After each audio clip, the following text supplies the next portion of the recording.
So what should we be using to play and interact and train and have fun with our dogs? Well, there's many different things you can use. You could use a clicker or a whistle, but you don't necessarily need to use those things. You don't really need to have any dog training experience at all to play with your dog. Yeah, you just need to find out some things that your particular dog likes. I call this finding the kryptonite, and it's a little process that you go through where you basically ask your dog, do you like this or do you like this? And then when your dog tells you, you use the thing that he likes to help him to interact with you, to get him to do stuff, to get him to move around the floor, to retrieve, to find, to tug, whatever it is that you want to play with your dog. Yeah, it's great if you can find out exactly what it is that he likes, because you'll have much more chance then of getting him to look at you and getting him to want the thing that you've got if it's something that he already likes.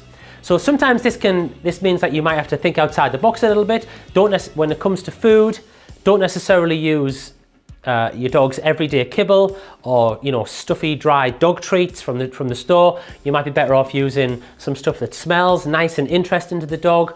Maybe it's a bit of cheese, a bit of hot dog, a bit of dried, a bit of chicken, or a bit of leftover steak from your dinner. These are the things that your dog is going to really, really want. They're going to smell nice to him, and they're things that you will quickly be able to get your dog to want from you, and then you can start getting him to do stuff for you, which is what this is all about. Yeah, we're not necessarily teaching our dog to sit or do it down in this course. Yeah, we do that in our other clicker-free training course. But you'll quickly see how you can get your dog to do stuff for you once you find out exactly what he likes. Same with the toys. Yeah, don't assume that your dog is naturally going to like a tennis ball, a squeaky tennis ball, or a particular dog training stick.